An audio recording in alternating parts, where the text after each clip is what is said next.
नमस्कार, स्वागत है आपका एबीपी गंगा में। मैं हूं अवधेश। बड़ी खबर की शुरुआत करते हैं। अयोध्या से बड़ी खबर आ रही है, जहां पर रामलीला के दौरान एक कलाकार की मौत हो गई।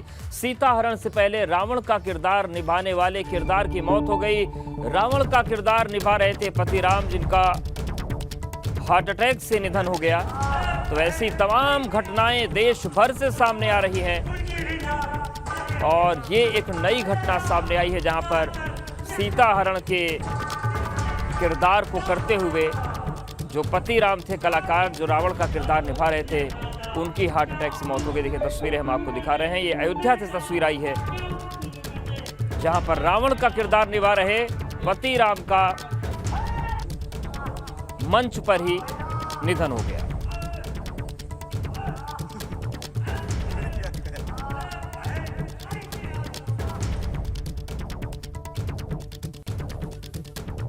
बड़ी खबर अयोध्या से है और जिस तरीके से लगातार हार्ट अटैक के मामलों में वृद्धि हुई है, ये चिंताजनक स्थिति बन गई है। और अयोध्या से ये तस्वीर हम आपको दिखा रहे हैं, जहां पर ये जो शख्स रावण का किरदार निभा रहे हैं, इनका मंच पर ही निधन हो गया।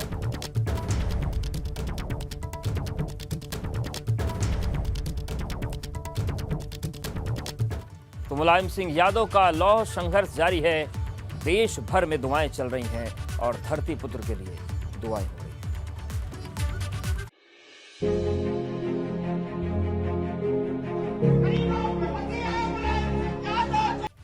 और मुलायम सिंह यादव की सेहत को लेकर बड़ी खबर आ रही है गुरुग्राम से, जहां पर सेहत पर नजर रखने के लिए डॉक्टर्स की नई टीम लगा दी गई है।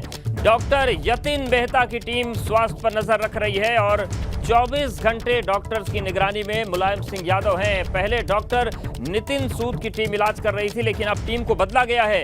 तो गुरुग्राम से मुलायम सिंह यादव की सेहत को लेकर बड़ी खबर आ रही है। डॉक्टर्स की एक नई टीम भी इसमें लगा दी गई है और डॉक्टर यतिन मेहता की टीम अब स्वास्थ्य पर नजर रख रही है। 24 घंटे डॉक्टर्स की निगरानी में है मुलायम सिंह यादव की सेहत। हालांकि अभी कोई सुधार की खबर नहीं है, देश भर में दुआओं का दौर चल रहा है। लेकिन इस बीच जो बड़ी खबर आ रही है वो ये है कि मुलायम सिंह यादव के सेहत पर नजर रखने के लिए डॉक्टर्स की एक नई टीम गठित की गई है, एक नई टीम लगा दी गई है। और ये टीम है डॉक्टर यतिन मेहता की, जो स्वास्थ्य पर नजर बनाए हुए है। 24 घंटे डॉक्टर्स की निगरानी में मुलायम सिंह यादव हैं। पहले डॉक्टर नितिन सूद की टीम इलाज कर रही थी, लेकिन थोड़ा सा परिवर्तन किया गया है। डॉक्टर यतिन मेहता की टीम अब स्वास्थ्य पर नजर रख रही है।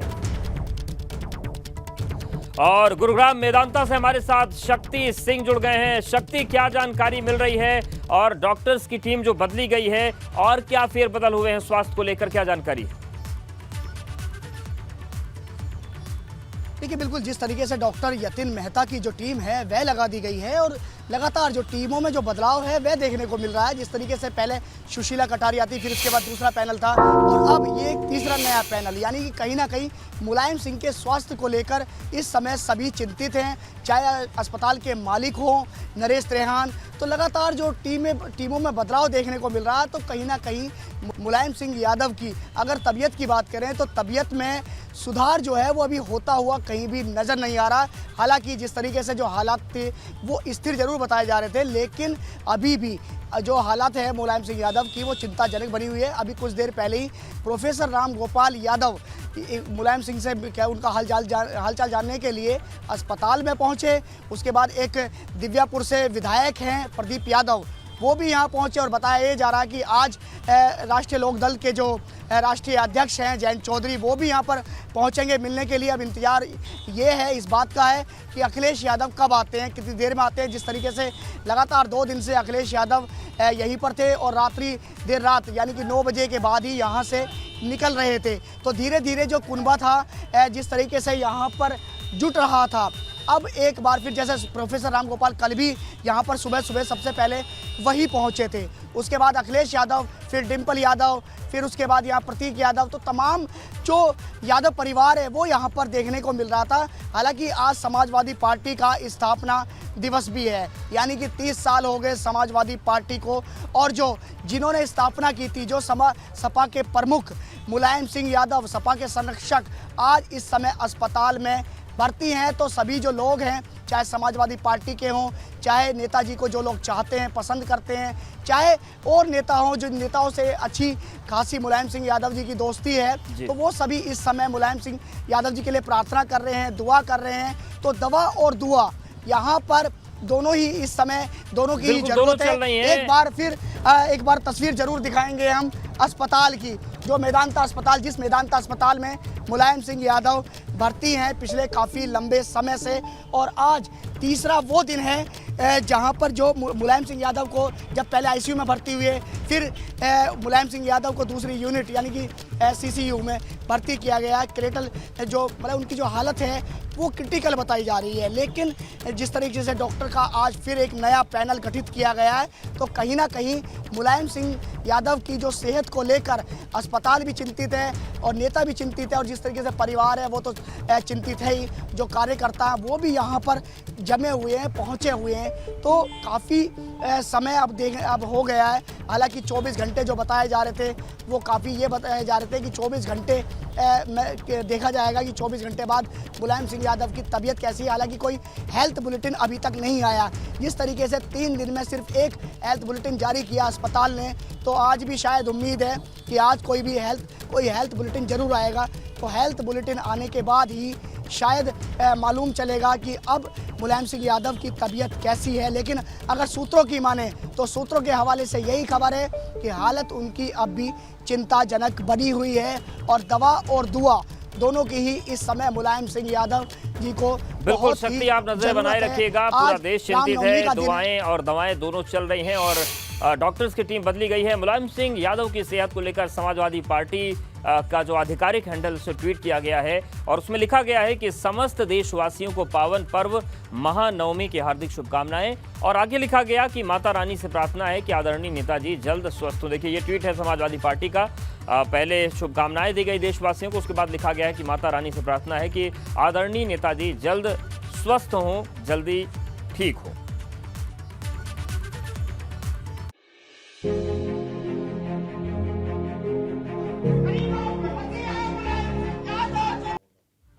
और इलाहाबाद विश्वविद्यालय में बड़ी फीस का आज कुछ हल निकल सकता है। छात्रों और विश्वविद्यालय प्रशासन के बीच बातचीत होगी। इसे लेकर तैयारियां पूरी हो चुकी हैं। इलाहाबाद विश्वविद्यालय के छात्र पिछले 28 दिनों से आंदोलन कर रहे हैं, और ये टकराव जिस तरीके से लगातार बढ़ा, इन सब के बीच से अब बातचीत का रास्ता निकल रहा है।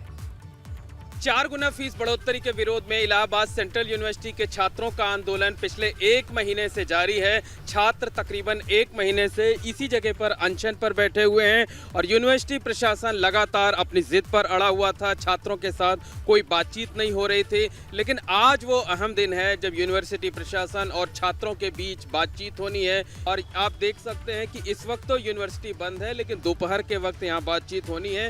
और बातचीत के लिए तमाम छात्र यहाँ पर आ भी हैं। अभी से छात्र जुटना शुरू हो गए हैं, रणनीति बनाने लगे हैं कि आखिर कौन छात्र बातचीत रखेगा, कौन छात्र क्या मुद्दे रखेगा। बताइए, आज जो बातचीत हो रही है उससे आप लोगों को क्या उम्मीद है? लगता है कि कोई सकारात्मक हल निकलेगा? देखिए, हमारे विश्वविद्यालय में हमारे सीनियर हमारे जूनियर विगत 1 महीने से हंगर स्ट्राइक कर रहे हैं, और इलाहाबाद विश्वविद्यालय नकारा निकम्मा प्रशासन हमारी मांगों को सुनने को तैयार नहीं है। लेकिन जिला प्रशासन को मध्यस्थता करनी पड़ी, और आज हमारे संघर्षों की संभवतः जीत होगी। उनका जो रवैया है अभिभावक की तरह तो नहीं है, क्योंकि कोई भी अभिभावक ये जानता है, ये समय पूरा कोविड में गुजरा। अब जब जिंदगियां लोगों की फिर से उनकी साइकिल ज़िंदगी की चलना शुरू हुई है, तब ये 400% का फीस वृद्धि एक गार्जियन किसी भी स्तर पे नहीं कर सकता है। और हमारी एक ही मांग है, ये पूरा का पूरा फीस वृद्धि जो है वो रोल बैक हो, उससे एक भी कदम पीछे हम वापस नहीं जाने वाले हैं। और सबसे महत्वपूर्ण चीज़ है कि ये हंगर स्ट्राइक लगभग 29 दिनों से, आज 29वां दिन है, और मैं 4 दिनों से बैठा हुआ हूँ, आज चौथा दिन है। बिल्कुल समझा जा सकता है कि छात्रों का जो अनशन है इसी जगह पर लगातार जारी रहता है। रात के वक्त वो टीन शेड का जो है उसके नीचे आ जाते हैं, और लगातार छात्र आंदोलन कर रहे हैं। कई बार हालात काफ़ी बिगड़ गए, हज़ारों की संख्या में छात्रों को वीसी ऑफिस का घेराव करना पड़ा। कई बार छात्रों ने आत्मदाह की भी कोशिश की। तो उम्मीद यही जताई जा रही है कि आज जो बातचीत होगी उसमें दोनों पक्ष नरम रुख अपनाएंगे और बातचीत का कोई सकारात्मक नतीजा निकल सकता है। कैमरामैन रोहित श्रीवास्तव के साथ मोहम्मद मोइन, एबीपी गंगा, प्रयागराज। और मऊ में सरकार की छवि धूमिल करने के आरोप में बिजली विभाग के एक अधिकारी को निलंबित कर दिया गया। उपखंड अधिकारी विद्युत वितरण खंड तिथि राधा कृष्ण राव पर आरोप है कि उन्होंने सोशल मीडिया के जरिए सरकार के खिलाफ पोस्ट किए हैं, अभद्र भाषा का इस्तेमाल किया, पुलवामा हमले को लेकर गलत टिप्पणी करने का आरोप है। यही नहीं, राधा कृष्ण राव पर मुख्तार के समर्थन में भी पोस्ट करने के आरोप हैं। शिकायत के बाद अधिकारी को निलंबित कर दिया गया है। तो बिजली विभाग के अधिकारी वो दोषी पाए गए हैं। दुर्व्यवहार के मामले में हुआ है कदाचरण, जो सरकारी कर्मचारी नियमावली है उसी के उस पर हुआ है। अभी इनको फिलहाल पूर्वांचल डिस्कॉम से निलंबित किया गया है। और बड़ी खबर जालौन से भी है, जहां पर श्रद्धालुओं से भरी मारुति वैन ट्रैक्टर से टकरा गई। हादसे में 3 महिलाओं समेत 7 लोग घायल हुए हैं। मध्य प्रदेश के रतनगढ़ मंदिर से दर्शन करके लौट रहे थे श्रद्धालु। घायलों को सामुदायिक स्वास्थ्य केंद्र में भर्ती कराया गया है। तो बड़ी खबर जालौन से है, जहां पर श्रद्धालुओं से भरी मारुति वैन ट्रैक्टर से टकरा गई। 3 महिलाओं समेत 7 लोग घायल हुए हैं। मध्य प्रदेश के रतनगढ़ मंदिर से ये दर्शन करके श्रद्धालु लौट रहे थे और घायलों को सामुदायिक स्वास्थ्य केंद्र में भर्ती करवाया गया है।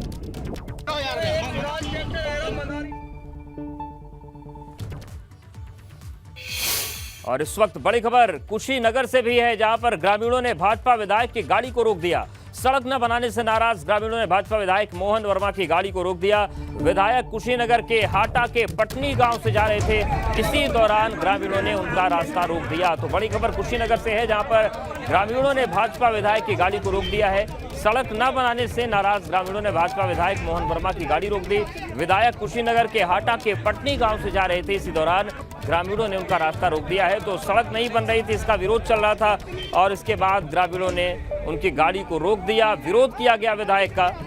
तो भाजपा विधायक हैं और ग्रामीण क्षेत्रों में जो दुर्दशा है उसको लेकर उनकी अनदेखी उन पर भारी पड़ गई और ग्रामीणों ने उनका रास्ता रोक दिया। लखनऊ के घर में सिलेंडर से हड़कंप मच गया। धमाका इतना जबरदस्त था कि घर की छत उड़ गई। हादसे में जुनैद नाम के एक शख्स की मौत भी हुई है। बताया जा रहा है कि धमाके में 10 से 12 लोग जख्मी हुए, जिन्हें अस्पताल में भर्ती करा दिया गया है। लेकिन स्थानीय लोगों का दावा है कि घर में पटाखे बनाने का काम हो रहा था।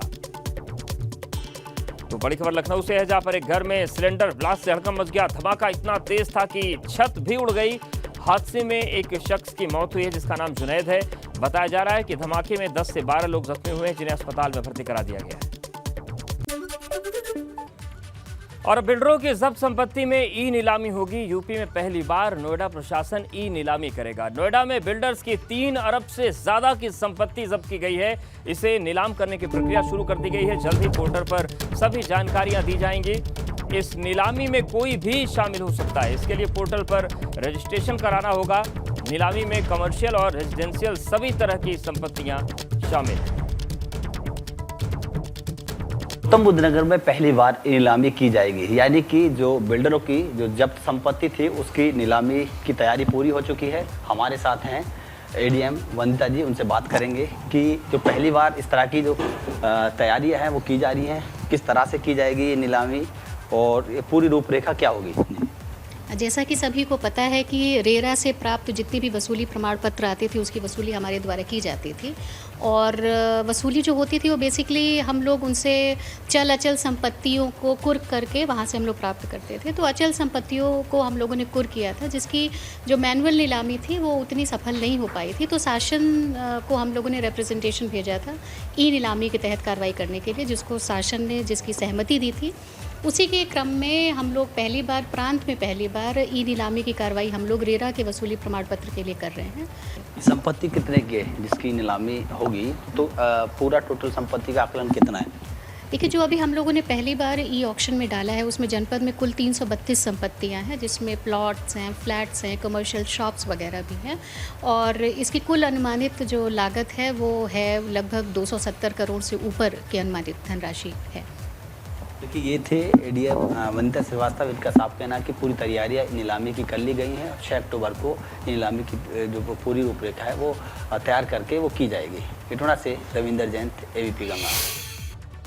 और उत्तर प्रदेश विधानसभा में न बोलने वाले विधायकों के लिए विशेष सत्र बुलाया जा रहा है। अपनी बात न रखने वाला विधायकों के लिए एक दिन का विशेष सत्र होगा। विधायकों की चुप्पी तोड़ने के लिए विशेष सत्र की तैयारी है। महिला विधायकों के लिए एक दिन का विशेष सत्र के बाद अब नई पहल हुई है। विधानसभा अध्यक्ष सतीश महाना ने विधायकों का ब्यौरा मांगा है जिन्होंने सदन में आवाज नहीं उठाई, जो बोले नहीं। न बोलने वाले एमएलए के लिए शीतकालीन सत्र में 1 दिन का विशेष सत्र रखने की तैयारी है। करीब 100 विधायकों को बोलने का मौका नहीं मिला है, सूत्रों के हवाले से बड़ी खबर आ रही है। और ऐसे 100 विधायकों के लिए शीतकालीन सत्र में 1 दिन का विशेष सत्र रखा जाएगा।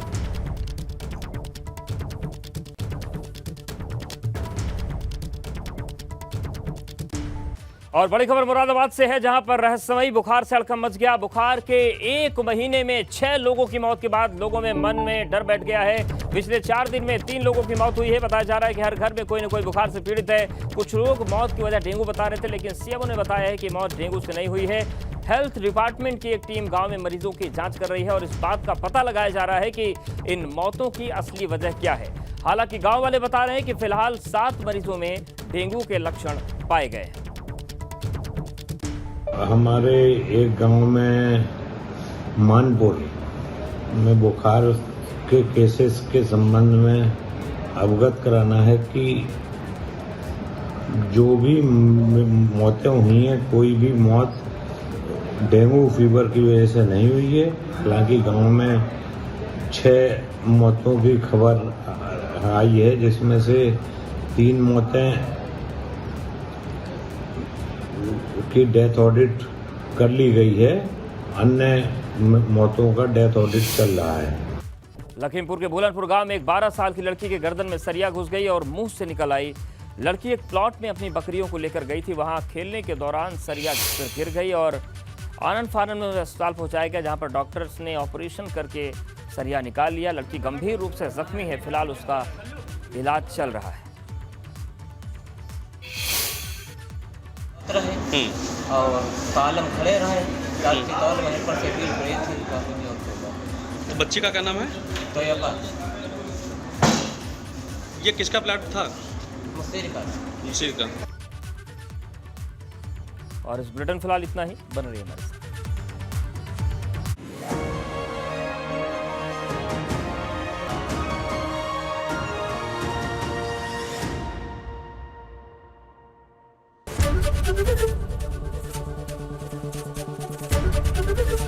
एबीपी गंगा, खबर आपकी, जुबान आपकी।